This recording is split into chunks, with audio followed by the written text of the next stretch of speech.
Hola, ¿cómo están? Les subí las notas, o sea, los ayudantes subieron las notas del control uno y dieron plazo para las recorrecciones, para que las revisen y si tienen cualquier comentario al respecto, lo hagan llegar dentro del plazo establecido, por favor. Em, Dejamos una escala de el 4 al 50%, considerando que habíamos recibido alguna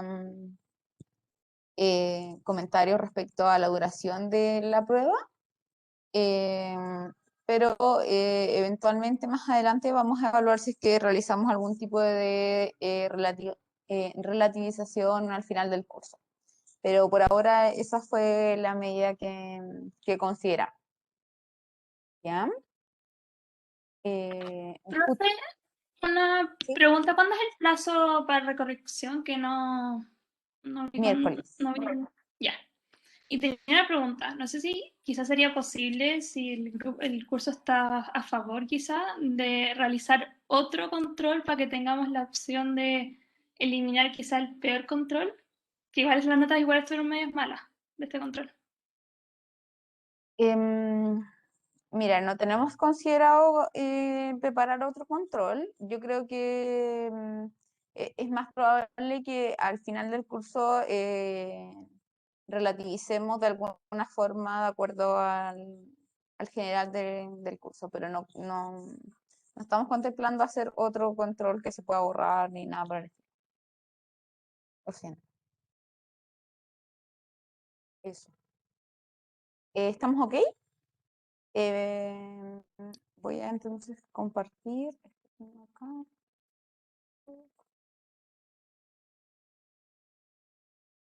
Eh,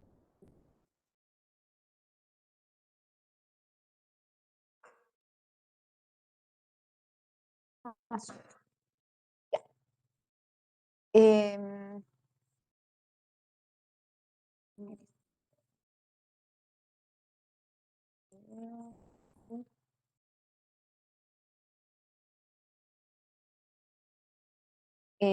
Vamos a comenzar con esto, no lo voy a mover todavía porque ya. De nuevo, repaso como general de qué es lo que estamos haciendo, ¿cierto? Lo que estamos haciendo en términos generales es que estamos analizando cuáles son los componentes del PIB, cuál es el comportamiento de los agentes para determinar cada uno de ellos. Vimos primero todo lo que tenía que ver con el consumo asociado a la maximización de utilidades de los hogares y los modelos teóricos al respecto de cómo se puede intervenir de cierta forma el consumo. Ahora estábamos viendo la inversión, partimos viendo un modelo de demanda de inversión en el cual determinamos una cantidad de capital óptimo y en base a eso determinamos un nivel de inversión en particular, ¿cierto? De acuerdo a la distancia que teníamos de nuestro capital óptimo. Esto lo hacen las empresas, ¿ya? Como considerando las empresas como los agentes encargados de la inversión. Y la semana, o sea, la última clase que vimos fue sobre el modelo de Coe-Tobin, en que realizamos un modelo más dinámico de inversión en el cual contempla los costos de ajuste, ¿cierto? Hicimos el análisis de las sendas, de cómo funciona de cierta forma la Q, la determinación del proyecto límite y cómo converge esto al capital óptimo de acuerdo según sea el caso. Eso fue lo que revisamos.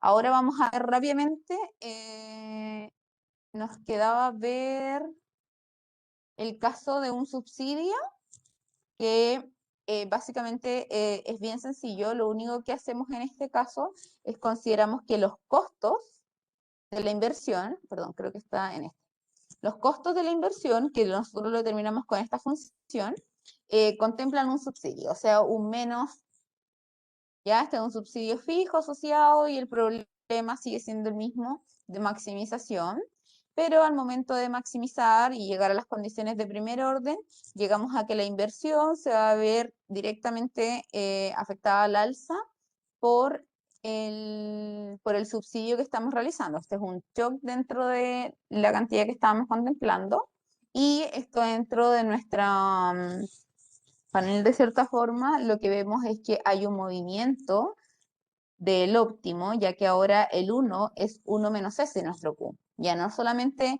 necesito que llegue al 1, sino que ahora necesito menos restricciones para la evaluación de los proyectos, es decir, que los flujos pueden ser un poco más bajos porque los costos que voy a tener van a estar más bajos o más bien son subsidiados, ¿cierto? Entonces esto rebaja el nivel como estacionario en el cual el capital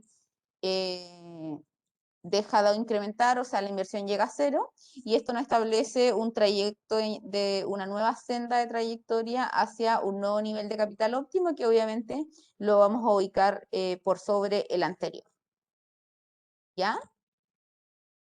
Lo último que vamos a ver respecto a la inversión son los efectos de los cambios impositivos, de los impuestos sobre la inversión, y qué efectos tienen.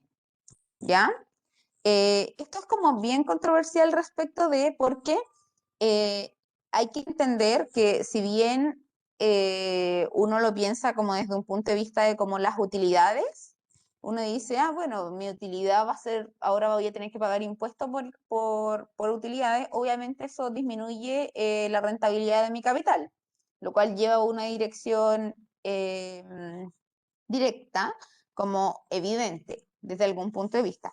Pero nosotros tenemos otros conceptos asociados a la rentabilidad, que son la depreciación y el gasto por intereses, que afectan de cierta forma la rentabilidad contable que tenemos de la inversión, ¿ya? Entonces, vamos a ir viendo como un poco más como a qué nos estamos refiriendo, ¿ya? Vamos a hacer un ejercicio simple en el cual vamos a asumir que la empresa de nuevo maximiza utilidad, vende un único producto, el precio es unitario, precio 1, pero solamente utiliza capital, ¿ya? Y el costo del uso del capital va a ser R y la depreciación va a estar dada por la tasa, ¿cierto? Y R además es la tasa real de interés, ¿sí? Entonces la utilidad económica va a estar dada por la producción menos los costos, ¿sí? Y esa es mi utilidad económica y ese es el problema que yo voy a determinar maximizar. Si todos los flujos estuviesen afectos a un impuesto general, o sea, yo digo aquí incorporo un 1 menos T a todo esto, cuando yo llegue a cuál es el capital óptimo, la condición de primer orden, va a ser exactamente la misma que si no hubiese impuesto, ¿ya? O sea, no se va a ver afecta porque de cierta forma lo que estamos diciendo es que el VAN sigue siendo positivo, ¿ya? Quizá va a ser más bajo, pero sigue siendo positivo. Y nosotros estamos buscando justamente que Q sea 1, ¿ya? O sea, hasta 1. Esa es como nuestra determinación. Pero en la vida real lo que ocurre es que las empresas descuentan el pago de intereses de la deuda y parte de la depreciación del capital dentro de lo que es su beneficio contable, que es sobre el cual efectivamente pagan impuestos. ¿Ya? Entonces, ahora vamos a hacer otro supuesto. Vamos a decir, supongamos que una fracción del capital es pagada con deuda, una fracción B. ¿Ya?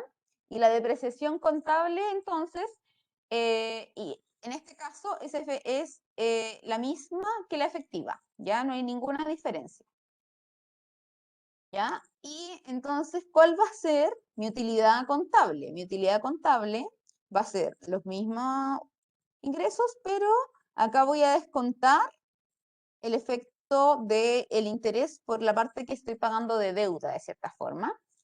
Los intereses, una parte que de deuda, y esto es un costo que yo descuento de mi beneficio, ¿ya? Esto es el costo imputable y yo voy a descontar de mi beneficio. Entonces, si reordenamos de cierta forma, lo que en verdad nosotros tenemos es que la empresa tiene esto, tiene una utilidad que es económica, menos un impuesto que se paga asociado a una utilidad contable, ¿ya? Si nosotros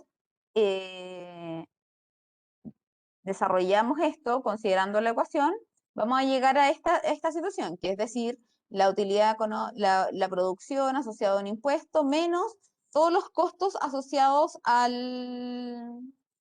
al capital, que son la tasa de interés, su depreciación, menos lo que yo puedo descontar de impuesto por esto. Porque contablemente yo lo puedo descontar. ¿Ya? Si beta es igual a 1, eso significa que se financia todo porque estamos hablando de una fracción. ¿Ya? Y si esto es igual a 1, nosotros podemos simplificar acá y te va a quedar 1 menos t, el 1 menos t se nos va, y nos va a quedar que la utilidad contable es exactamente igual a la utilidad económica y por ende el efecto de un impuesto no afecta al capital, en la decisión de capital. ¿Ya? Sin embargo, si beta no es igual a 1, nosotros vamos a hacer el supuesto de maximizar esto, ¿cierto? Y entonces nos va a llegar a que la condición de primer orden, que está asociada a la productividad marginal del capital, va a estar dado por el costo de uso del capital, que descuenta dentro del costo el efecto del impuesto. ¿Sí? Entonces, si esto es menor a 0, o sea, tiende a disminuir, lo que significa es que va a aumentar el costo del uso capital y entonces el capital deseado va a disminuir, ¿sí? Para que la productividad marginal incremente, ¿ya? Para restablecer el equilibrio, porque esta es una igualdad que tenemos que cumplir en el óptimo, ¿ya? Y entonces, ¿cómo nos va a afectar el impuesto? Va a depender de esto, ¿ya? Porque como ustedes ven, el impuesto está tanto en el numerador como en el denominador. Nosotros sabemos que en el denominador reduce la rentabilidad extra del capital, entonces necesariamente eleva el costo, ¿sí? Y si eleva el costo, disminuye el uso del capital, ¿sí? Eso es como sencillo, es el efecto del impuesto. Pero en el numerador nosotros depreciamos y tanto el pago de impuestos como la depreciación, parte de la depreciación dentro de la base contable del pago de impuestos. Entonces, en verdad, lo que va a depender acá es si esto es mayor o menor a 1 y con eso va a tener como el efecto final de si la inversión aumenta o disminuye, ¿sí? En este caso, claro, cuando nosotros lo vemos desde el punto de vista del numerador, si esto es mayor a 1, efectivamente vamos a tener mayor inversión, ¿sí? Entonces, voy a detener un poco esto, detener compartir. Entonces, ahí. ¿Qué es lo que tenemos que saber de esto? Lo que tenemos que saber es que las decisiones de inversión las toman las empresas, ¿cierto? Y están asociadas a su costo de cuánto están del óptimo, de su capital óptimo, los costos de ajuste asociados a cada uno de estos, la función de costos de ajuste de generar inversión. Esta es como la lógica que nosotros estamos analizando de la inversión. Pero además tenemos otros componentes, que son los como componentes contables, ¿ya?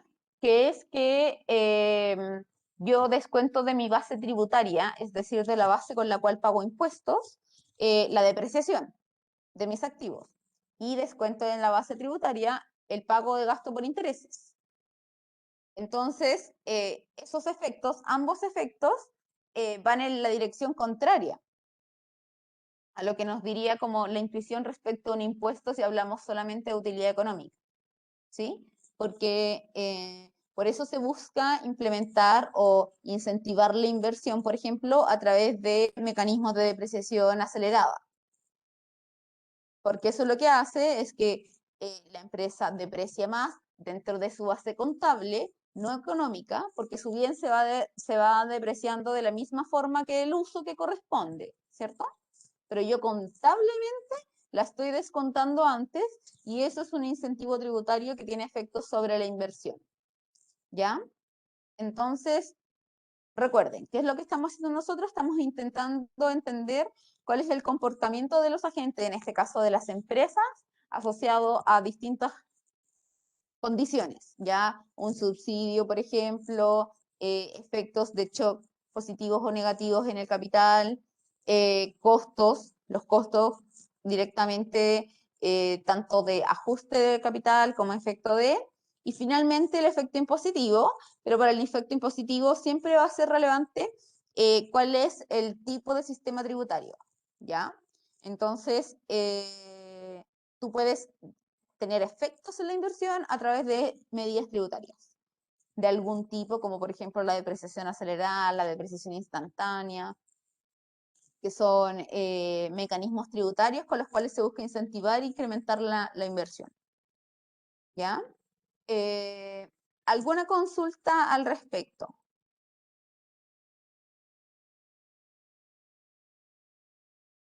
Profe, yo tengo una pequeña consulta, pero es un poco como cultura general que tiene que ver con el tema tributario. Creo que había leído de algún candidato presidencial que estaba hablando sobre uno de sus focos de conversación era el tema de las exenciones, creo que se dice así, exenciones tributarias.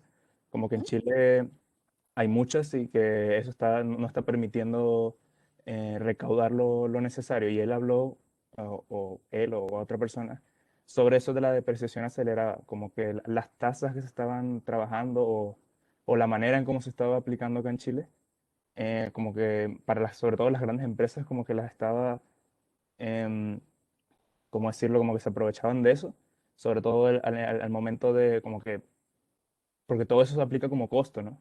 Como que se lo Claro, reduce a las utilidades y al final hacen que paguen menos impuestos y como que lanzaban una depreciación muy grande a sus maquinarias y a los 5 años se compraran una nueva y así como un ciclo infinito, algo así. Pero ya. eso al final sí, evitaría una mayor inversión, pero al mismo tiempo estás dejando de Percibir recaudar ingresos impuestos. de...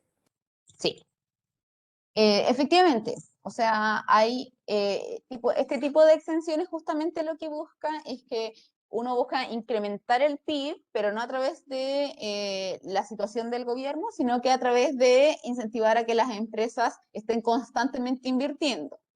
¿Cierto? Por eso es una medida que va en esa dirección. Las exenciones tributarias son de todo tipo. Van como, no sé, como por ejemplo en Punta Arenas hay una exención asociada al pago del gas, por ejemplo, porque al uso del gas, porque son zonas australes o tienen las zonas francas también son exenciones, que ellos no tienen un tipo de impuesto por estar en las zonas extremas. Eh, y son todo tipo de extensiones que disminuyen la recaudación fiscal, ¿ya? Y efectivamente hoy en día se están evaluando cuáles son como las que se deberían seguir teniendo, cuáles no, porque muchas de ellas, como tú dices, beneficia justamente a grandes empresas o a la gente que tiene más dinero, por ejemplo, exenciones a herencias que existen. Entonces, claro, como ese tipo de medidas están siendo hoy en Chile evaluadas de manera importante, tanto por el Servicio de Impuesto Interno, por organismos internacionales, y obviamente está dentro de los temas que discute políticamente. ¿La depreciación acelerada se considera como una exención? Sí, pero es parte como del sistema tributario como en base, no sé cómo decirlo.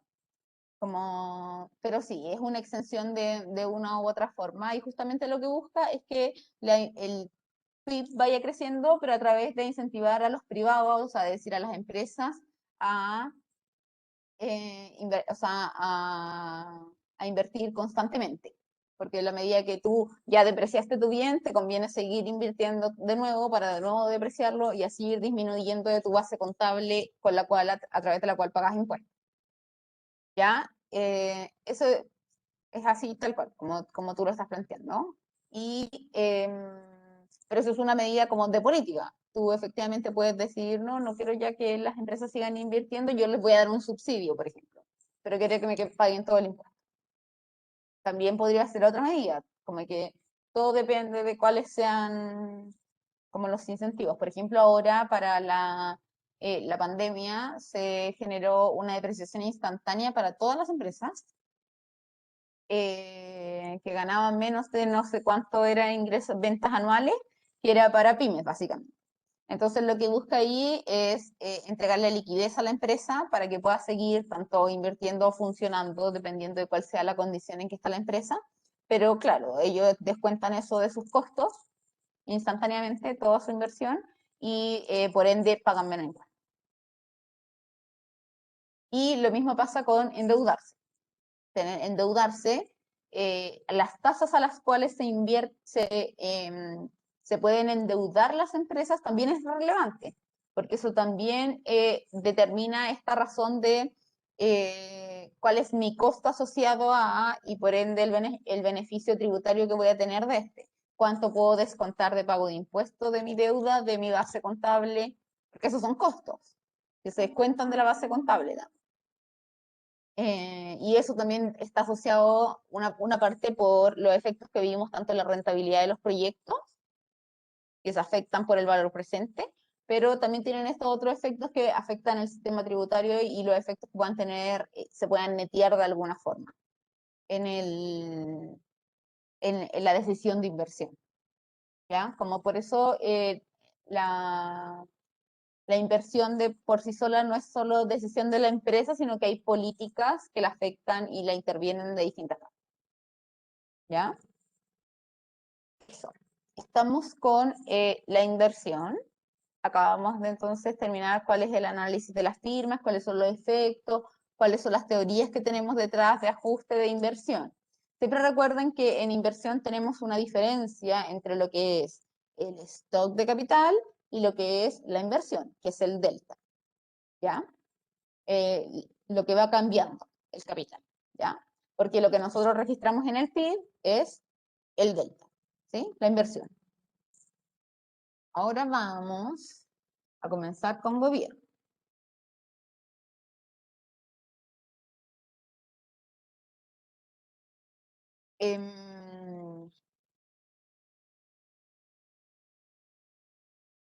Lo último, o sea, se me fue, pero ¿alguna consulta adicional respecto a, antes de que comencemos con esto?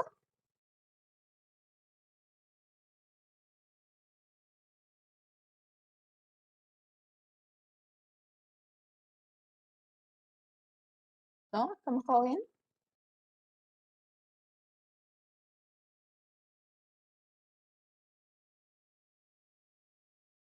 Gasto público y política fiscal. ¿Ya? Ya, aquí tenemos que como primero entrar como a definir conceptos, ¿ya? Porque de nuevo, aquí es distinto lo que nosotros conocemos como gasto público, que tiene efectos como dentro del PIB, que nosotros sabemos que es solamente lo que tiene que ver con los bienes, el consumo de bienes finales, y lo que es efectivamente el gasto público y sus efectos tanto económicos como macroeconómicos, que son fundamentales de cierta forma también en la condición de la economía, ¿ya? Entonces, vamos a ver primero como algunas definiciones asociadas y después vamos a ver más como los efectos teóricos de, como siempre, ¿ya? Al respecto, no hay como una teoría como ampliamente aceptada de qué es lo que determina el gasto de gobierno, ¿ya? Porque el gasto de gobierno es una decisión de política y eso puede ser día a día, ¿ya? No hay nada que nos diga que hay una tendencia al alza, que hay una tendencia a la baja, que hay una tendencia de algún tipo, que esto va a estar determinado por algo, que hay una conducta detrás. No. O sea, hay muchas cosas que pueden mover el gasto, entonces por ende no es evidente que uno lo pueda determinar así como así de una ecuación, ¿ya? Como, no, es como este país necesita una reforma educacional y necesita una reforma educacional, no, y nadie tiene como una ecuación en la cual se incorpore probablemente reformas educacionales que van a determinar un gasto de, ¿se entiende?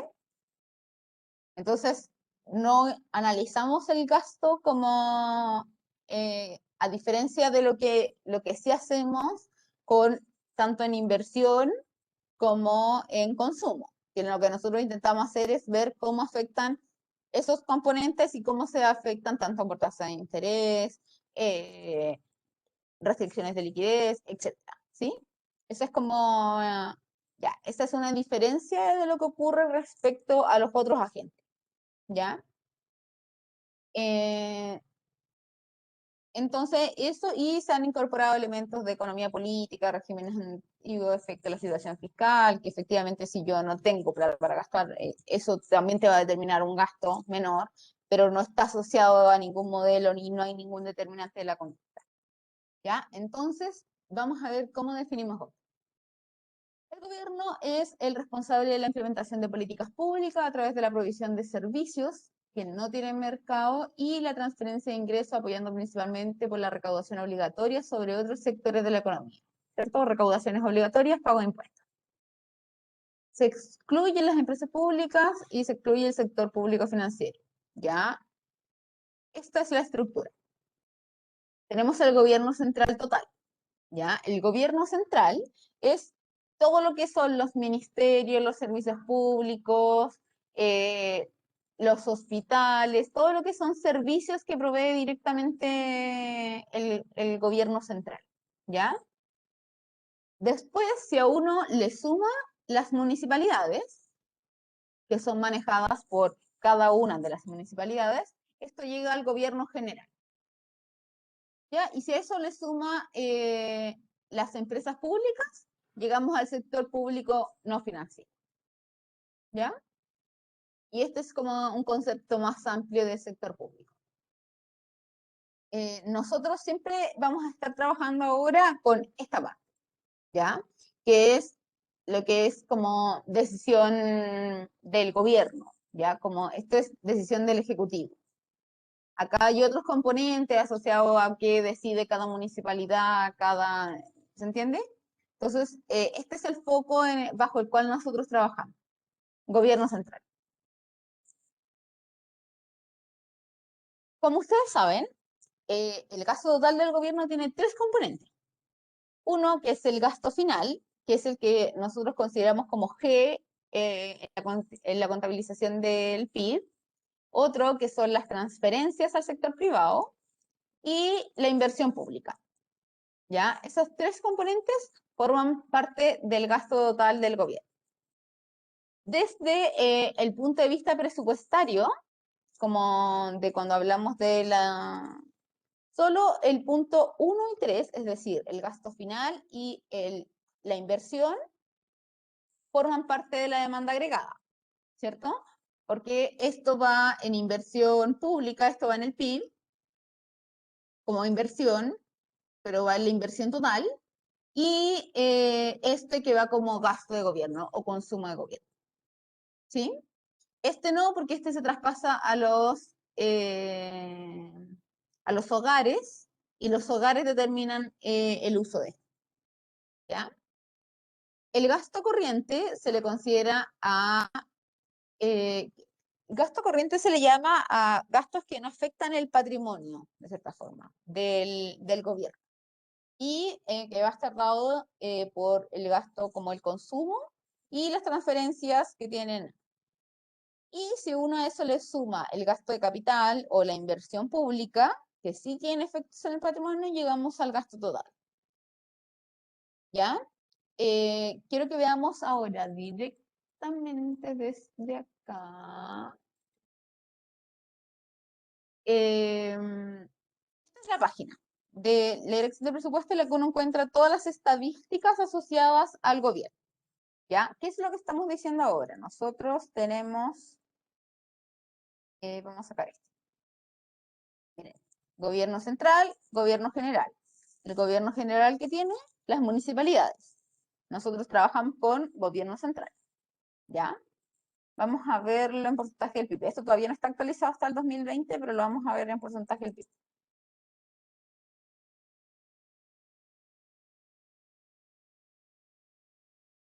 ¿Ya? Aquí está. Entonces, vamos a ver como de manera general de qué está compuesto el gobierno, de cierta forma.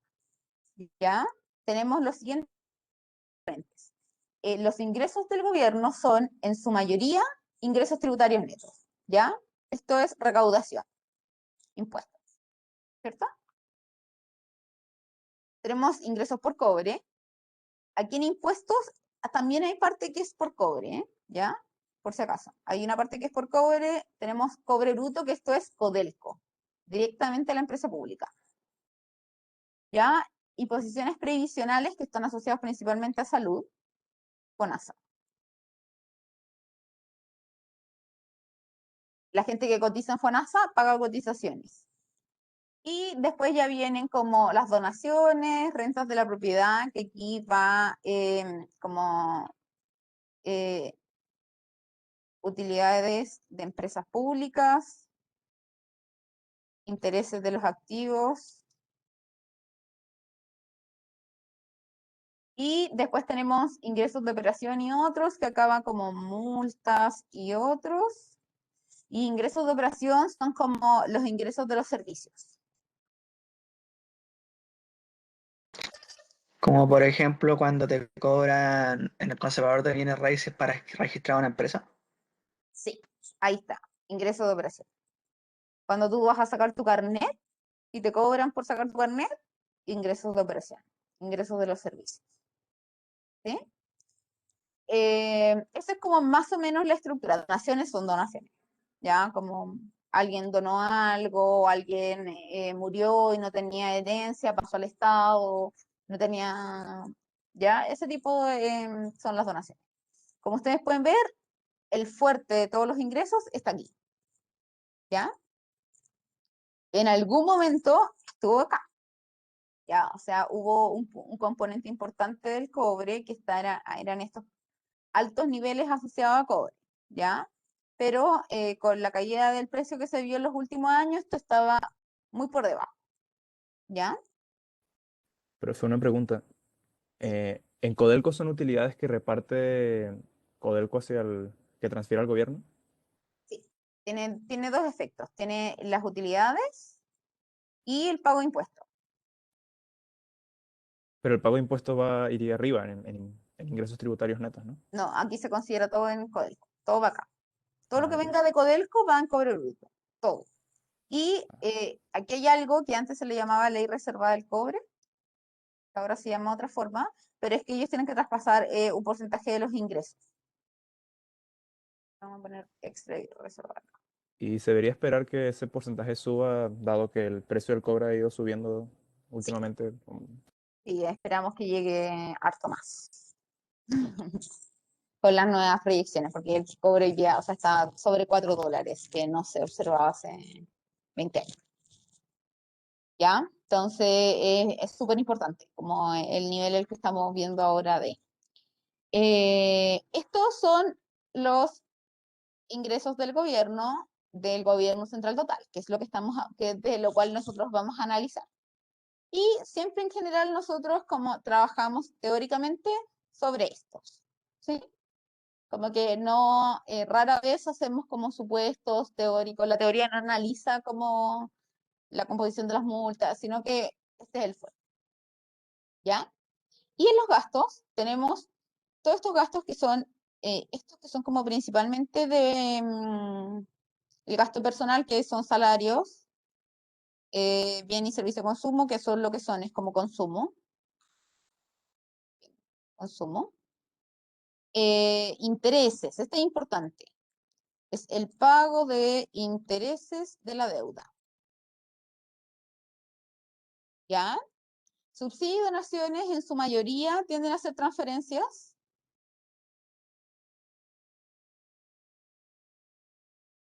como por ejemplo todos los bonos que se han entregado ahora asociados a la pandemia, subsidio y donación. Prestaciones previsionales, pensiones, ¿ya? Y otros es otros, ¿ya? Y estos son gastos corrientes. Pero después uno a eso le suma el gasto de capital, que es lo que uno nos llama inversión. Esta es la inversión directa que genera el gobierno y estas son transferencias para capital, que es como inversión indirecta, ¿ya? Que es como yo subsidio los subsidios habitacionales, por ejemplo. Son subsidios que generan inversión, pero no las construye directamente el gobierno, sino que genera transferencias para esos subsidios. ¿Sí? Como ese es como el.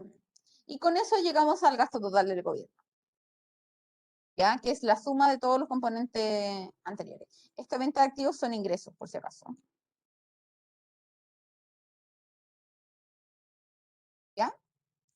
Y con eso determinamos el déficit, tanto ingresos, gastos, déficit. ¿Sí? Esto es como lo que quería como mostrarles, como para que ustedes entiendan cuál es la composición de lo que pasa en Chile y como qué es lo que nosotros vamos a trabajar. En general, esto transferencias, como yo les digo, son las transferencias que pasamos al consumo privado. Entonces no se considera como consumo de gobierno. Y lo mismo con pensiones. Y la inversión se considera en inversión, no se considera como consumo de gobierno, ¿ya? Cuando hablamos de PIB, ¿ya? Y en recaudación simplemente siempre está como simplificado a impuestos, que al final es el grueso, ¿ya? Más allá de que nosotros tenemos otros componentes, el grueso son los impuestos, ¿ya? Eso es eso. Y antes de que pasemos a la siguiente, quiero mostrarles ejecución presupuestaria. Vamos a ver esta. Ejecución. ¿Ya? Y lo otro que quiero mostrarles es lo que está asociado, ven, aquí en los tributarios, que es lo que les acabo de mostrar, hay un componente que es minería privada, ¿ya? Y otro que es el resto, ¿ya? Entonces todo lo que es minería privada igual es cobre, igual junto con esto, ¿ya? Estos dos son cobre, ingresos por cobre.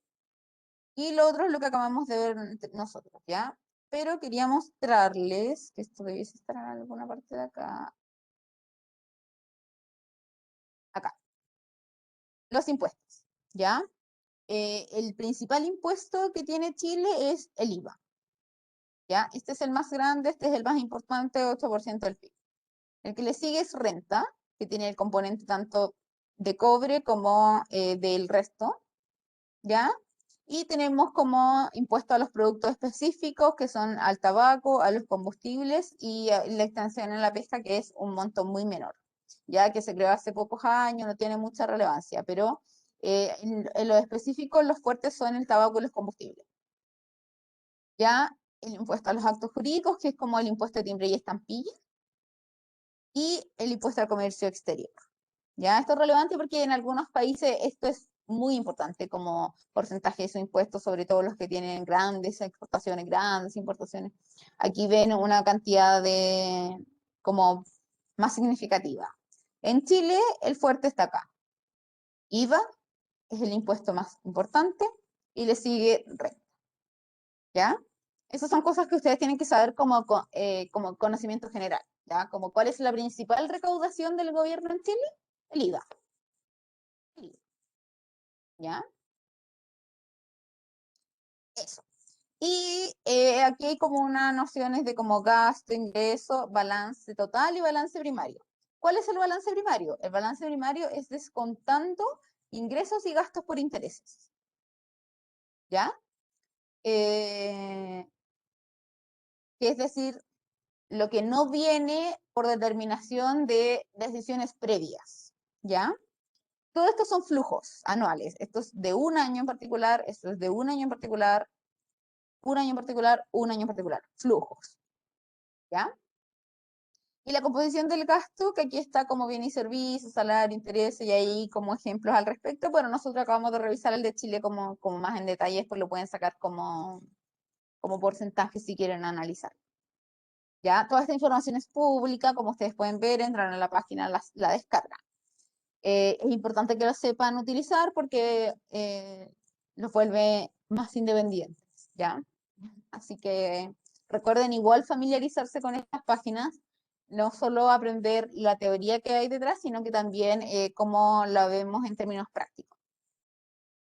¿Ya? Entonces, vamos a partir con el modelo.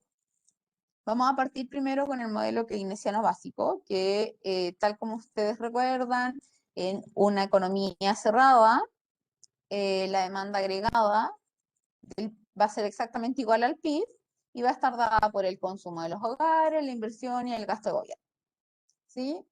Y bajo el mismo modelo keynesiano básico, nosotros vamos a definir que el consumo en función al ingreso disponible, ¿cierto? Esto es ingreso menos impuesto, menos pago de impuestos.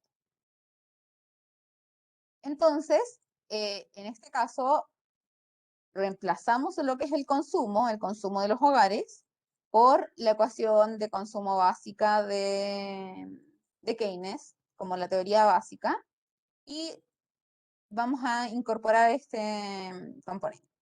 Reordenamos, es decir, despejamos el pi, vemos entonces, ¿qué es lo que tenemos acá? Tenemos un asociado que crece con el gasto y algo que disminuye con los impuestos, ¿ya? Es decir, que tiene un efecto el gasto sobre el PIB asociado a la tasa de consumo y de la promoción marginal de consumo, y el efecto de aumentar los ingresos de los impuestos es negativo, pero este tiende a ser menor. La reducción de impuestos 1 genera, no, ¿sí? Y C es relativamente elevado, la política fiscal es muy efectiva, ¿sí? Afecta completamente porque nosotros estamos simplemente incrementando como, como el multiplicador del gasto de gobierno, ¿ya? Que va a estar acá. Entonces, si aumento el gasto de gobierno, tengo efectos directos sobre el PIB, ¿sí? Y contrario, lo mismo con los impuestos, pero en versión negativa, y este es menor, sí, el efecto. Pero, de nuevo, como nosotros sabemos, el modelo keynesiano no considera que los agentes miran hacia adelante, no considera las expectativas, no considera decisiones intertemporales, sino que determina que la gente consume de acuerdo a lo que tiene hoy día, ¿sí? Es decir, su ingreso disponible. Y nosotros sabemos que los agentes son racionales, incorporan sus decisiones y miran hacia adelante de cierta forma para tomar decisiones, ¿cierto? Entonces, si los agentes miran hacia adelante, efectivamente, los cambios de política fiscal pueden tener un menor impacto en la economía, ¿ya? Y en un caso límite, podría no tener ningún efecto. Y esto es lo que se le llama la equivalencia ricardiana, ¿ya? Que, dado que yo sé que si el gobierno decide incrementar el gasto, después me va a tener que subir los impuestos, yo incorporo ambas decisiones y por ende no tiene ningún efecto en el consumo. ¿Entienden? O al revés, si decide disminuir el gasto, es porque después me va a disminuir los impuestos y entonces yo lo incorporo dentro de mi decisión intertemporal, porque ya estamos pensando en una restricción intertemporal, no una restricción de un periodo, y por ende el efecto podría ser. Entonces vayamos viendo como paso a paso qué es lo que tenemos. Tenemos lo siguiente. Primero vamos a definir el déficit del gobierno. ¿Ya? El déficit del gobierno va a estar dado por el gasto de gobierno menos los ingresos, que siempre estamos hablando de ingresos como nos referimos a los impuestos, pero esto son los ingresos, y esto más el pago de intereses. ¿Ya? Esta es la deuda pública que se tiene y esto es lo que estamos considerando. Entonces, de lo que nosotros vimos acá, lo que estamos haciendo es que estamos diciendo, aquí tenemos los ingresos y de los gastos, yo estoy separando lo que corresponde a gasto por intereses. ¿Ya? Esta es una línea como aparte que está determinada por una deuda que viene de antes. ¿Ya? No es una decisión hoy. ¿Ya? Esto es esto. ¿Ya? Y este es el déficit fiscal.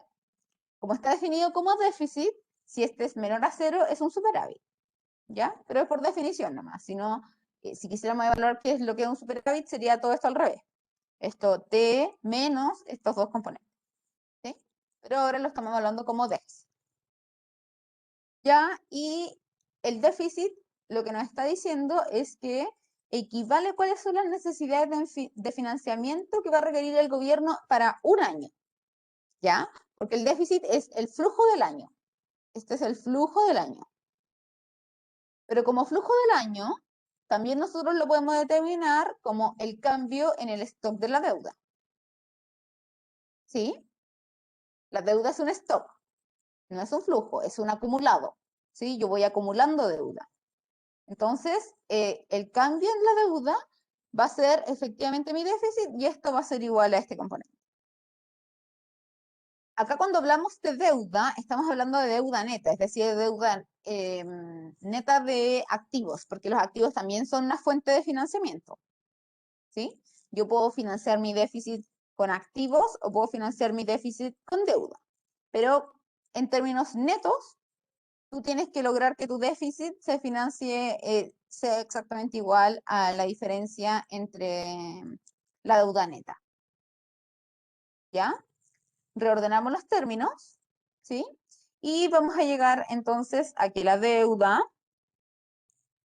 del próximo periodo va a ser la deuda más el pago de intereses que yo tengo que asociar y el déficit primario, que es exactamente el gasto menos el pago de intereses, ¿cierto? Que está considerado acá, y los impuestos o los ingresos del gobierno.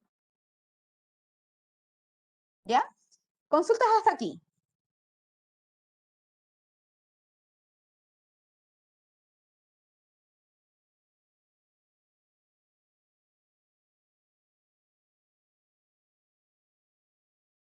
Todo bien, súper, súper.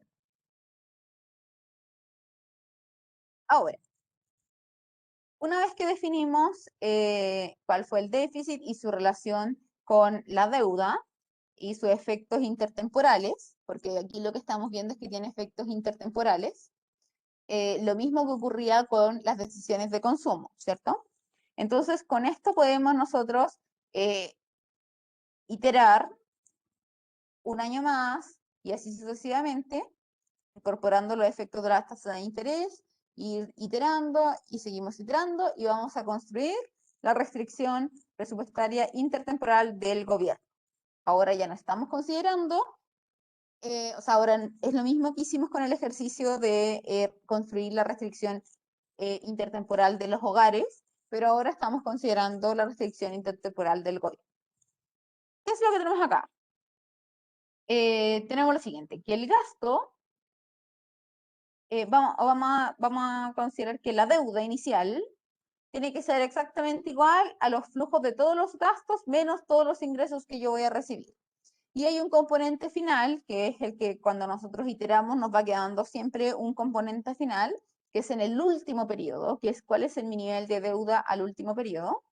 Pero considerando que hay como una equivalencia ricardiana de cierta forma, esta no es explosiva y hay algún grado de solvencia, esto debiese ser cero en el largo plazo, ¿sí?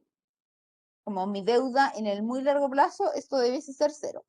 Por ende, lo que yo estoy diciendo es que mi deuda de hoy día tiene que ser igual a los flujos entre gasto e ingresos, ¿sí? Si muevo mi gasto, tengo que mover o mi deuda o mis ingresos, ¿sí? Esto es como lo que estamos analizando.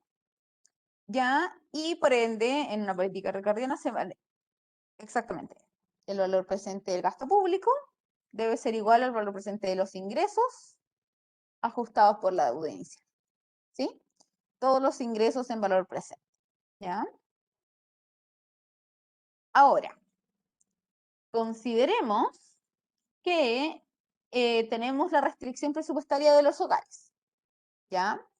Que tienen activos propios, que tienen un flujo de ingresos, menos el pago de impuestos. Pero nosotros sabemos que el pago de impuestos está aquí y lo podemos despejar y lo reemplazamos por el pago del consumo de gobierno, ¿ya? Entonces reemplazamos la ecuación, los impuestos, por el gasto menos el gasto primario menos la deuda inicial, ¿cierto? Y como sabemos que de acá nosotros podemos sacar que el 1 más R, porque el R es constante, estamos sumiendo una tasa de interés constante, va a atender a esto y despejamos, ¿sí? Despejamos el consumo. Entonces el consumo de los hogares va a estar determinado por esto, es decir, el consumo de los hogares incorpora en su decisión tanto el consumo de gobierno como la deuda del gobierno, que es básicamente lo mismo que decir como el pago de impuestos, pero esto está asociado a decisiones de gasto o de deuda, ¿sí? Entonces, en una economía cerrada, nosotros vamos a ver que todo lo que se endeude, todos los activos tienen que ser igual a la deuda, entonces esto lo simplificamos y vamos a llegar, y además vamos a llegar entonces a que el consumo de los hogares va a estar determinado por el ingreso del PIB, de cierta, y menos el gasto de gobierno. El ingreso que ellos tienen menos el gasto de gobierno. Si la política fiscal es ricardiana, es decir, los agentes incorporan hacia adelante en sus decisiones de consumo los efectos tanto de los impuestos que no se modifiquen, esto no tendría efectos sobre el consumo, ¿ya? ¿Por qué? Veamos cómo... Porque si el gobierno aumenta el consumo privado, eso quiere decir que se rebajan los impuestos, pero no modifica el valor presente de su gasto, entonces se producirá un déficit. ¿Sí? Si la política es ricardiana, entonces en el futuro va a significar que sí o sí voy a tener que subir los impuestos. Como a los hogares les preocupa el valor presente de sus ingresos netos, internalizan en el futuro los impuestos que subirán, por lo cual el consumo no aumenta. ¿Sí? Pese a que aquí se ve como una condición, una reducción de los impuestos, sin afectar el gasto, no estimula el consumo privado. ¿Sí? Es decir, el gasto de gobierno en una equivalencia ricardiana, bajo este modelo, no va a tener ningún efecto en el consumo. ¿Ya? Esto como, si lo vemos como en la ecuación, hacemos lo siguiente, decimos lo que estamos haciendo es que tenemos un gasto que ahora va a ser un gasto más un extra, fijo, ¿ya? Yo determiné subir esto. Entonces, si ellos no asocian esto a una determinación de ingreso, impuestos, etcétera, vamos a sacar la condición de primer orden como el consumo marginal, vamos a sacar los efectos acá, y vamos a despejar el lambda. ¿Ya? Despejamos el lambda de la ecuación, es decir, sale con la sumatoria de todo esto por 1 más r. Esto de acá y está en negativo aquí, así que sale restando. Como sabemos, esta sumatoria la podemos simplificar como 1 más r partido r, y se simplifican los componentes y te va a quedar solamente esto. Lambda. Entonces, lo que estamos viendo acá es que efectivamente el consumo prima que va a obtener en los hogares va a ser exactamente al consumo menos el lambda. O sea, lo que subió el gobierno lo ajustó el sector privado, los hogares. El mayor estímulo que incorporó acá se anula inmediatamente con el consumo de los hogares, que ellos prevén que esto va a estar asociado a impuestos futuros. ¿Ya? Lo que nosotros llamamos la equivalencia ricardiana, y que efectivamente entonces la política fiscal no tiene efecto alguno dentro de los estímulos del PIB, ¿ya? Es muy poco efectiva, pero esta equivalencia tiene obviamente dos supuestos claves, que es uno, que los agentes miran hacia el infinito para tomar sus decisiones, hacia el infinito, y el otro es que existe un mercado de capital perfecto que permite el suavizamiento intertemporal del gasto, ¿sí? Como que efectivamente el mercado de capitales es perfecto. Pero nosotros sabemos que ambas decisiones efectivamente no ocurren, como que nadie está considerando que su decisión al infinito, primero porque uno no vive hasta el infinito completamente. No considero que si me suben los impuestos hoy, yo pierdo liquidez, ¿cierto? Y que no necesariamente tengo acceso a un mercado de capitales que me pueda cubrir esa liquidez que estoy perdiendo ahora, y por ende anular el efecto del gobierno. Entonces, efectivamente, la equivalencia ricardiana no se da por muchas razones, pero una de ellas es que la gente nunca mira tanto. Hay gente que efectivamente hay una parte que uno asume que es míope, y otra que no tiene las opciones de mirar tan hacia el futuro, sino que igual las decisiones las tiene que tomar en el corto plazo, dado los efectos de las restricciones de los mercados de capitales, etc. ¿Ya? Si alguno de estos supuestos no se da, entonces la política fiscal sí tiene un impacto, y sí afecta el gasto agregado de la economía, y por ende sí afecta el PIB. ¿Ya? Eso es lo que de cierta forma nos muestra la evidencia empírica. ¿ya? Si uno va a hacer análisis como problemas de política fiscal, es endógeno a la economía, o sea, si aumenta el gasto, aumenta el PIB, si aumenta el PIB, aumenta el gasto, tienen un componente endógeno. Pero los diferentes estudios que evitan como tratar esto, que es como analizar con instrumentos aparte, intentan aislar los efectos, considerar gastos que son exógenos para medir los efectos de, ¿ya? Como analizando la corrección que tiene la endogeneidad, como buscando soluciones del problema de endogeneidad que genera la política fiscal. La evidencia empírica nos muestra que sí hay un multiplicador, ¿ya? Y el multiplicador está entre 0,6, 0,5, en algunos casos se habla como considerando gastos exógenos, que eso es lo que estoy intentando buscar al limpiar el efecto de endogeneidad, hasta 1,2, dependiendo de. En Chile, los estudios, la evidencia empírica muestra que el multiplicador del gasto fiscal es como de 0,5, ¿ya? O sea, efectivamente, si tú aumentas el gasto de gobierno, vas a aumentar el PIB, pero no directamente, sino que 0,5, ¿ya? Vamos a la siguiente parte, que está asociada como a los problemas de la política fiscal, ¿ya? Que no solo tiene que ver con cuál es su posición de gasto, sino que también con los efectos de la dinámica de la deuda pública, porque la dinámica de la deuda pública tiene efectos en la dinámica de la deuda del país, ¿ya? Y entonces aquí hay que considerar dos efectos que, o sea, como distintos conceptos, ¿ya? Como la solvencia es como la capacidad de efectivamente en el largo plazo pagar mi deuda, como la liquidez, que es como hoy en día tengo capacidad de financiarme, y lo otro es la sostenibilidad, que es la tendencia de largo plazo que presenta la deuda, ¿ya? Esos componentes son todos distintos y sumamente relevantes, ¿ya? ¿Por qué? Uno, la sostenibilidad, nosotros siempre estamos hablando de la deuda de largo plazo, ¿ya? ¿Por qué? Porque lo que nosotros necesitamos es que de alguna forma todo lo que se endeuda el gobierno, es decir, el déficit, la acumulación de los déficits en valor presente, no sea infinito, no diverja, ¿ya? Porque si llegamos a un punto en el cual no tenemos la capacidad de pago, no, perdemos todo tipo de sostenibilidad, perdemos capacidad de endeudamiento, perdemos capacidad de acceder al mercado de capitales, perdemos, ¿ya? Todas esas situaciones. Y la otra es la liquidez, que está asociada como a resolver problemas de corto plazo, ¿ya? Como por ejemplo el año pasado, la pandemia.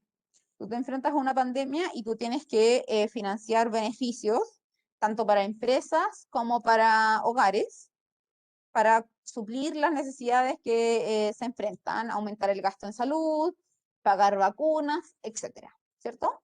Tengo que hacer eso y tengo que hacerlo ahora. ¿Esto tiene efectos en mi sostenibilidad de largo plazo? No, necesariamente. Si yo considero que este es un shock de corto plazo y que tengo como sustentarlo, y en el largo plazo considero que hay un pago de impuestos un poco mayor porque voy a crecer, etcétera, del crecimiento de la economía, bla, bla, bla, tú dirías, ya, no tiene efecto la sostenibilidad. Pero otra cosa es tener la plata para acceder a eso hoy. Y eso es lo que nosotros llamamos liquidez. ¿Ya? Chile cuenta con liquidez por dos motivos.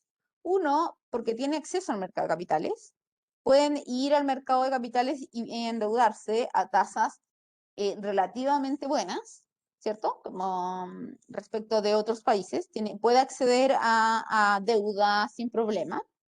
Entonces, por ese lado tenemos liquidez. Y por el otro es porque Chile tiene activos. Tiene activos del Tesoro Público.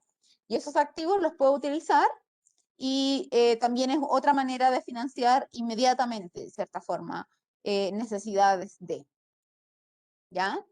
Hay que señalar que los riesgos como crediticio afectan la tasa de interés, pero no solo el gobierno, sino que también la de los privados. Como que si el país cae, la tasa aumenta para el país, no aumenta solamente para el gobierno, la tasa de endeudamiento. Entonces, por eso es tan deseable que un gobierno presente niveles de sostenibilidad altos, niveles de solvencia altos, porque eso responde tanto a la imagen país como a las capacidades crediticias de todo el país, no solo que, incluso las empresas, no solo de las privadas, ¿cierto? Incluye el riesgo país, que es esto, ¿ya? Entonces, uno dice, bueno, ¿por qué el país no se endeuda más y no se endeuda más? Porque tiene efectos, como en la tasa que vamos a ver, como que se enfrenta todo el país, tanto hogares como empresas, ¿ya? Estos son los riesgos país, en general Chile tiene un riesgo país súper bajo, es lo que nosotros observamos, mientras que países como Argentina tienen riesgos países que están en otra escala que ni siquiera podemos como evaluar. ¿Ya? Entonces, la solvencia se define como la capacidad del Estado para pagar sus deudas, ¿cierto? Y partimos de la restricción presupuestaria intertemporal, en que el gobierno, todo su gasto va a estar determinado por esto, por el estado de deuda inicial, los flujos de ingresos futuros en valor presente y este componente que nosotros asumimos que en el largo plazo es cero, que es decir, si es solvente, tú en el largo plazo no presentas ningún tipo de deuda, dado las tasas de interés al periodo tanto, esto tiende a ser cero, es decir, hay solvencia, ¿ya? Si yo paso esto para acá, lo que yo estoy diciendo es, la deuda de hoy es exactamente igual a todos mis flujos de gastos menos ingresos. ¿Sí? Esa es como la lógica de la solvencia. ¿Sí? Si esto no ocurre, es decir, la deuda crece más lento que la tasa de interés, o sea, crece más rápido que la tasa de interés, esto diverge. ¿Sí? Pero, dado que uno espera que la deuda pública crezca con una tasa más pequeña que la tasa de interés, esto converge a cero en el largo plazo, porque está aumentando. Es decir, lo que nosotros estamos diciendo es que el valor presente de la deuda fiscal, ¿cierto? O sea, el valor de la deuda neta es igual al valor presente de todos los flujos superávit fiscal primario del gobierno. ¿Ya? Para que podamos tener algún grado de solvencia como gobierno, de cierta forma, ¿ya? Cuando hablamos de deuda, recuerden que hablamos de deuda neta, es decir, ingreso menos gastos, ¿ya? Cualquier fuente de financiamiento, ¿ya? Deuda neta. Y si en una economía un gobierno tiene una deuda positiva, no podrá tener permanente déficit, porque eventualmente tiene que pagarlo, ¿cierto? Entonces, necesita de un superávit primario igual a, en este caso vamos a asumir un beta, a un B. Entonces, la sumatoria de los superávit primarios tiene que ser igual a 1 más t, que es este componente que está acá. Es decir, en algún momento el gasto tiene que ser menor que los ingresos para que podamos pagar la deuda y esta condición se cumpla. ¿Sí? Y este superávit debe ser igual al pago de intereses, ¿sí? Como porque tenemos que estarla pagando constantemente. Por eso, cuando el componente primario también es relevante, que es como separar lo que tiene que ver con pago de intereses, ¿ya? Porque tú esto lo decides, pero esto va a estar dado de cierta forma, cuánto tienes que pagar por decisiones previas, dado que esto viene diciendo un stock. Pero esta es la decisión que enfrenta como regularmente el gobierno al respecto.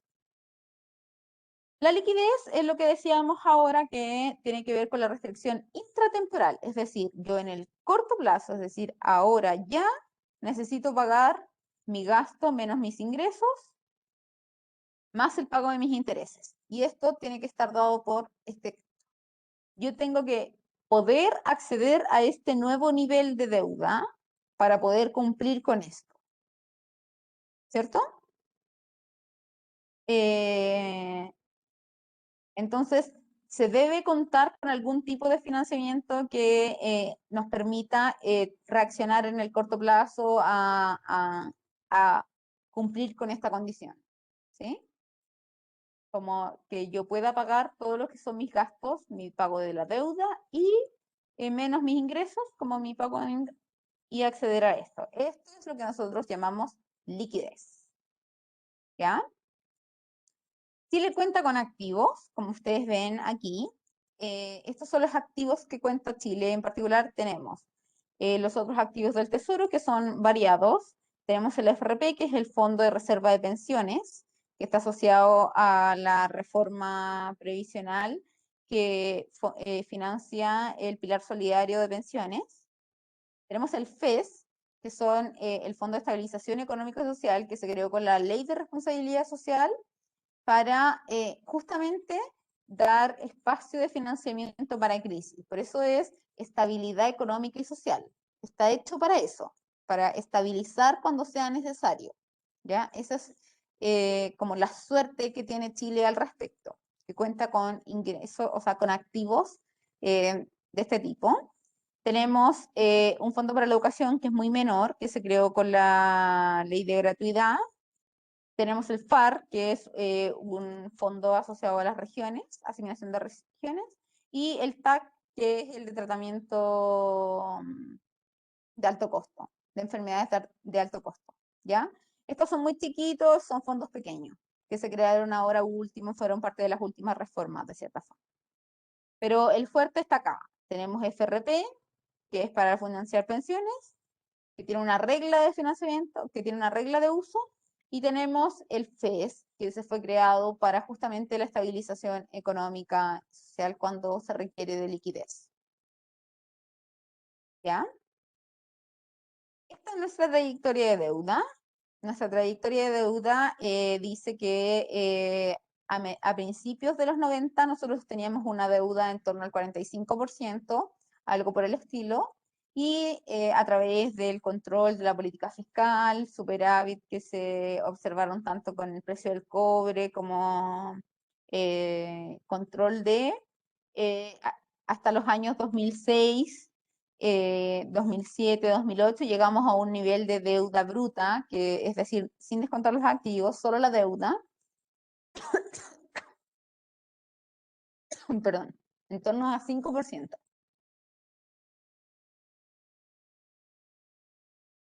Que esto, respecto a otros países, es irrisorio, o sea, nadie tenía tasas tan bajas, nunca ha tenido tasas tan bajas de deuda. Nosotros llegamos a tener eso.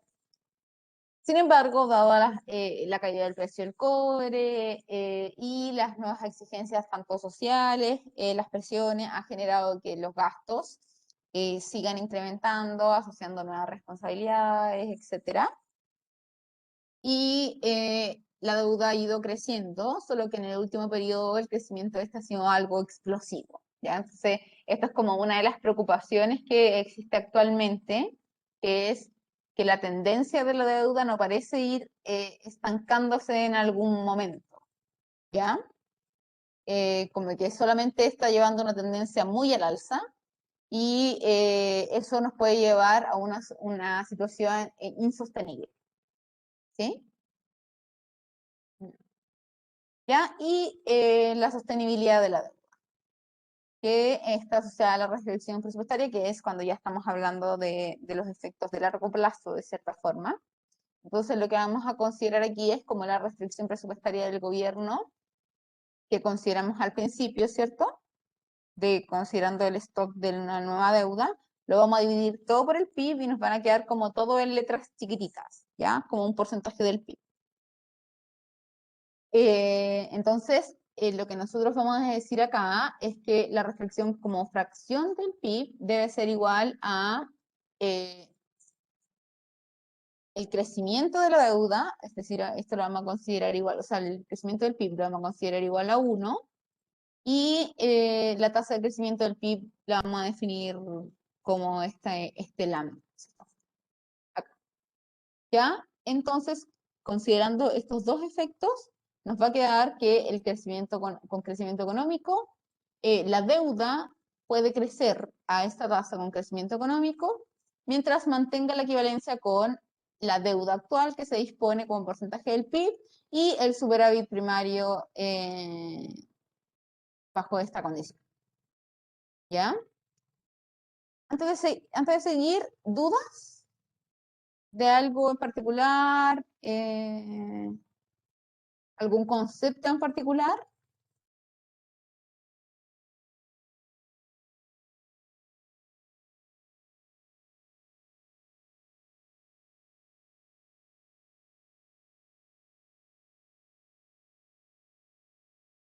Ah, ya.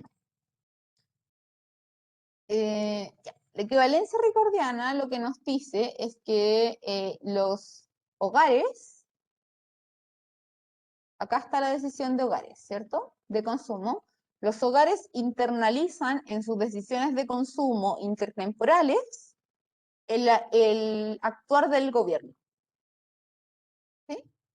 Entonces, como ellos internalizan, ¿qué es lo que va a hacer el gobierno, dado, no sé, que aumentó el gasto, que subieron un impuesto, que hicieron cualquier medida que haya hecho el gobierno en sí,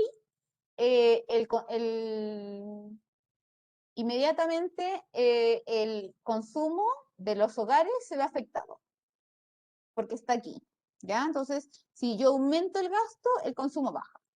Si yo aumento la deuda, el consumo baja, ¿ya? Entonces, ¿qué es lo que pasa con el PIB? Aquí en este caso está considerando que es permanente, pero lo internaliza de todas las formas, como si fuera tanto permanente como transitorio. Es como decir, ah, esto es transitorio, entonces lo considero como transitorio, puedo tener un efecto transitorio en mi consumo, pero después retorno de nuevo a lo otro. ¿Se entiende? Como que la corrección va a ser la misma.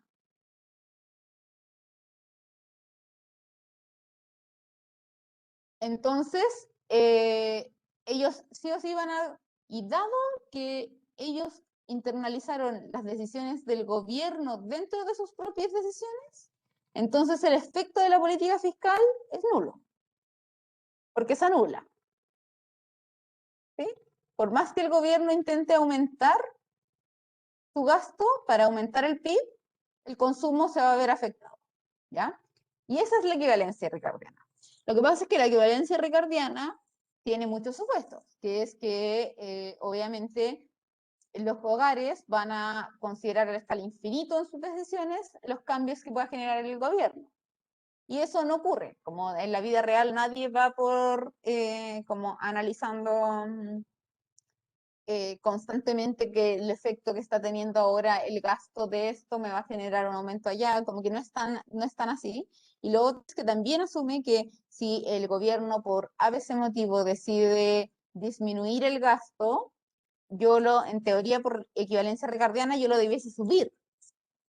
Pero yo no tengo por qué tener liquidez para subirlo, no tengo por qué tener acceso a tarjetas de crédito para subirlo, no tengo por qué, ¿se entiende? Entonces, eso nos lleva a que más allá de que la teoría simple nos dice que eh, la, el gasto fiscal no debiese tener efectos en el PIB, porque los hogares lo internalizan, eso no ocurre. Y efectivamente vemos que sí hay un multiplicador del del gasto de gobierno en el PIB. ¿Sí? Eso. ¿Alguna otra consulta?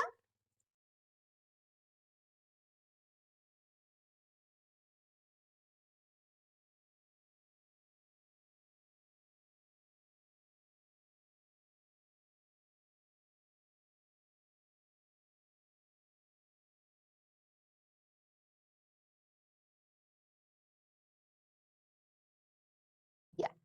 La sostenibilidad lo que está buscando es, lo que nos está diciendo es que yo tengo que tener capacidad de pagar voy a dejar de compartir. Voy a,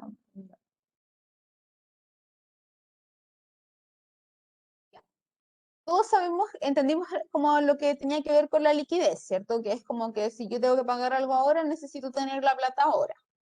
¿ya? Como esa es la liquidez, ¿sí?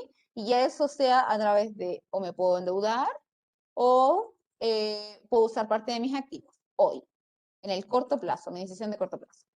La sostenibilidad está asociado a mis decisiones de largo plazo.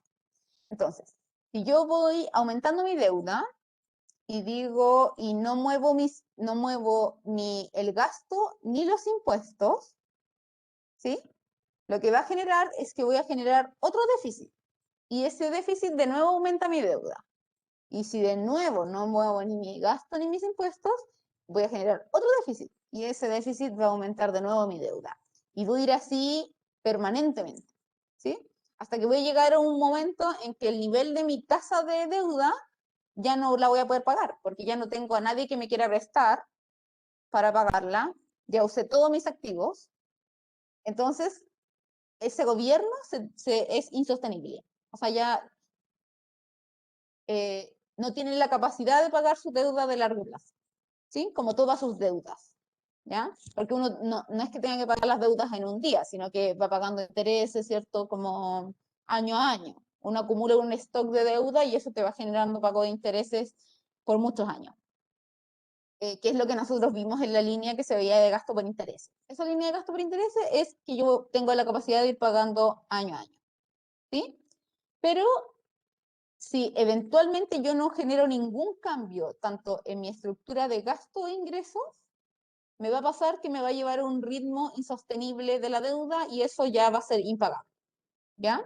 Entonces, uno lo que busca con la sostenibilidad es que uno dice, es como si fuera uno en su propia casa, ¿ya? Como, ya, ¿sabéis que en verdad el nivel de gasto que estoy llevando es insostenible porque estoy pagando la tarjeta de crédito, pero para pagar la tarjeta de crédito pido otra tarjeta de crédito y así, ¿cierto? Y en algún momento esto ya no va a poder ser. Entonces, lo que tú tienes que hacer como encargado de la política fiscal en este caso es ajustar algo. O subes impuestos, aumentas tu recaudación, o ajustas tus gastos. Bajas tus gastos para que la tendencia a la cual va creciendo tu deuda tenga un nivel en el cual tú alcances a pagar tus intereses. Eso es como en el largo plazo, ¿sí? O sea, en el largo plazo tú puedas pagar tus intereses y puedas ir pagando tu tarjeta de crédito, ¿sí? A eso va, como no tener que declararte en bancarrota, como que ya es como la insostenibilidad más, ¿sí? La tasa de interés sí, tiene que ver con la sostenibilidad porque obviamente eso depende de cuánto interés estoy pagando. Si yo me puedo endeudar a una tasa mucho más baja, me permite tener acceso a un endeudamiento más bajo y eso puedo pagar intereses mucho más bajos a lo largo de todo el periodo. Por eso es bueno que el país tenga un riesgo país bajo, porque está determinado, se afecta por la tasa, eso afecta la tasa de interés y eso afecta la tasa de interés para todos, no solo para el gobierno, sino que para el país completo. Entonces, que el gobierno tenga capacidad de pagar y un grado de sostenibilidad de su deuda es una buena señal para todos. Respecto a eso, porque generalmente se reduce el gasto en vez de aumentar el impuesto, no es tan así. Reducir el gasto es súper difícil, como, porque hay como una estructura que lleva una tendencia de gasto, hay gastos que son imparables, como el pago de pensiones, como que hay pagos que son crecientes constantemente, y el aumento de los impuestos tiende a ser, tiene dos efectos. Uno, que por ejemplo nosotros lo que más recaudamos es IVA, ¿cierto? Pero el IVA es un impuesto que es regresivo, es súper regresivo porque paga mucho más la gente más pobre que la gente más rica, ¿sí? Entonces, ya, tú tenés como un impuesto que si bien es tu fuerte, no lo podéis subir, no podéis subir el IVA porque es muy regresivo. Entonces tenéis impuestos a la renta. Pero los impuestos a la renta, dentro de los márgenes como de la OCDE, tienen cierto como margen están dentro del orden porque también tiene efectos que ver con la inversión extranjera, que es como, Si tus impuestos son demasiado altos, desincentivas la inversión extranjera porque les conviene invertir en otro país que paga menos. Entonces también tiene efectos de este tipo. Y segundo, porque el aumento de los impuestos no siempre tiende a ser como generar necesariamente el aumento exacto de que uno esperaría en la recaudación. ¿Sí? Porque tenemos ineficiencia, llega un punto en que ya dejaste como el tope y ya después desincentivas, como que no es evidente cuál es la tasa límite de impuesto en general. Entonces siempre es una discusión al respecto de si esta tiene que ser, no es tan claro, pero tampoco reducir el gasto es fácil. O sea, si ustedes ven las tendencias de gasto, el gasto nunca, nunca, nunca, nunca ha bajado. Todos los años crece, solo que crece a menores tasas, crece a tasa en algunos componentes, pero todos los años crece. El gasto rara vez baja. ¿Sí? Eso, dejémoslo hasta ahí por hoy. La próxima semana terminamos gobierno y después pasamos ya a economía cerrada. Que esté muy bien, que tenga muy buen fin de semana. Igual me cuentan si es que les queda alguna otra duda, pero en la próxima clase vamos a ver gobierno, entonces podemos hacer algún repaso si es que hubiese alguna duda al respecto. ¿Ya? Chao, profe, gracias. Gracias.